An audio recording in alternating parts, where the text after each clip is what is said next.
Meu jovem, minha jovem, meu amor e minha amora, o esquema é o seguinte: estamos aí vivendo momentos nebulosos, turbulentos, dentre os quais, obviamente, temos constatado aí uma crise avassaladora frente às demandas que trazem desconforto e mazelas nas mais diversas ordens. Essa é a verdade. As pessoas estão sendo sucumbidas na sua existência diante de uma exigência frenética de produção, de produtividade. Byung-Chul Han é o nome do filósofo. Ele trata desses aspectos em seu livro chamado Sociedade do Cansaço. As pessoas estão cansadas, estão cada vez mais diminutas, fragilizadas, emocionalmente esquartejadas, pulverizadas. O tempo todo nós temos visto renovação do chamado DSM, né, o Manual Diagnóstico de Doenças, dentre os quais envolve as psicopatologias, né, o CID também, que tem esse mesmo papel de uma forma mais ampla, né, porque o DSM é mais específico para os interesses norte-americanos, mas quando a gente pensa no quadro caótico que envolve as patologias mentais, as desordens mentais, os transtornos e o impacto disso sobre a nossa qualidade de vida, sobre o nosso organismo, a chamada psicossomatização, né? Aquilo que afeta a mente, afeta o corpo, aquilo que afeta o corpo, afeta a mente, porque nós somos uma estrutura holística, né? Integralizada. Não dá para trabalhar apenas um aspecto da nossa existência se ela se conjuga nessa estrutura, porque foi assim que Deus quis. E nós vamos vendo uma juventude cada vez mais minando, fragmentando sua identidade, aquilo que nós vamos chamar de demanda narcísica, porque o indivíduo ele busca uma, uma razão de ser, de estar aqui, né, no mundo, a ordem das coisas, mas a sistematização dos valores está cada vez mais sendo erradicada. Aquilo que deveria oferecer refrigério implica, inclusive, a própria igreja não mais proporciona esse horizonte de possibilidades. Há um momento da vida, e aí eu falo para você, meu jovem, você que é adolescente, né, que busca essa identidade. Quando a gente fala de demanda narcísica, a gente está lembrando daquele mito lá da Grécia, né, em que Narciso olhava para o espelho d'água e contemplava sua autoimagem e se apaixonava por ela, a ponto de se lançar no lago e diz uma das versões que ele morre afogado. Essa demanda narcísica, portanto, tem relação com a nossa autoimagem, com a nossa identidade, com o nosso sistema de valores. Não é? Cada vez mais estamos vivendo naquilo que vamos chamar de pós-modernidade. Não é? Esse livro aqui é bastante sugestivo, não é? Porque estamos enfrentando essa onda que começou na Europa, se alastrou no continente a partir da perspectiva norte-americana, agora desce para a América do Sul, e esses ventos vêm soprando com intensidade.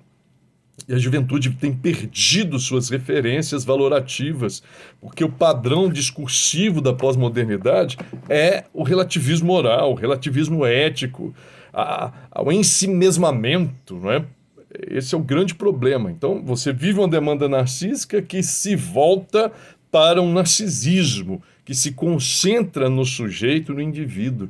Então, minhas ideias precisam prevalecer, não importa se elas sejam coerentes e que sejam verdadeiras. Esse é o grande problema que enfrentamos hoje.